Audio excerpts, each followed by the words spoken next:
ഈ hidden mysteries എന്ന് പറയുന്ന കാര്യം എൻ്റെ ജീവിതത്തിൽ ഉണ്ടായിട്ടുണ്ട്. ഞാൻ മൂകാംബികയിലായിരുന്ന സമയത്ത്, ആശ്രമത്തിൽ താമസിക്കുന്ന സമയത്ത്, നമ്മുടെ ആശ്രമത്തിന് ബാക്കിലൂടെയുള്ള സ്ഥലത്തൂടെ നടന്നു പോകുമ്പം വനമാണ്, വലിയ വനമാണ്. വനത്തിലൂടെ അങ്ങ് നടന്നു പോയി കഴിയുമ്പോഴത്തേനും അരശിനിക്കുണ്ട് എന്ന് പറഞ്ഞ സ്ഥലമുണ്ട്. അതൊരു ടൂറിസ്റ്റ് പ്ലേസോ കാര്യങ്ങളൊന്നുമില്ല, നല്ല വനമാണ്, തിക്ക് ഫോറസ്റ്റാണ്. അപ്പോൾ അത് അങ്ങോട്ട് പോകാൻ പ്രത്യേകിച്ച് വഴിത്താരകളോ അങ്ങനെയൊന്നുമില്ല. നമ്മൾ കണ്ടെത്തി രൂപം വെച്ച് പോകണം.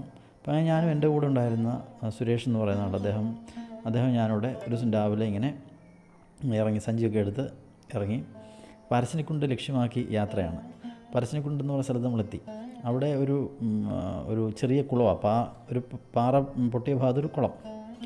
ഈ കുളത്തിനകത്ത് നമ്മൾ കുളിച്ച്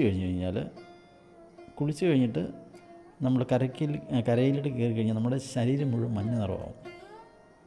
അപ്പം അങ്ങനെ ഒരു അനുഭവം ഉണ്ടായിട്ടുണ്ട്. അപ്പോൾ എൻ്റെ കൂടെ വന്ന് സുരേഷ് ജി അദ്ദേഹത്തിൻ്റെ ശരീരം മുഴുവൻ മഞ്ഞ നിറമായി. അതുപോലെ അതിനുശേഷം ഞാനും കുളിച്ചപ്പോൾ ഒരു ലൈറ്റ് മഞ്ഞ കളർ ബോഡിക്ക് വന്നു. അത് നമ്മൾ 1-2 മണിക്കൂറോളം ശരീരത്തിൽ നിൽക്കും. അതിനുശേഷം അവിടുന്ന് നമ്മൾ തിരിച്ച് ബാഗിലേക്ക് ആശ്രമത്തിലേക്ക് വരുന്ന വഴിയിൽ ഈ മഞ്ഞ നിറം പൂർണ്ണമായിട്ട് മാറും. അതൊരു വളരെ അത്ഭുതകരമായിട്ട് തോന്നിയിട്ടുള്ള ഒരു കാര്യമാണ്.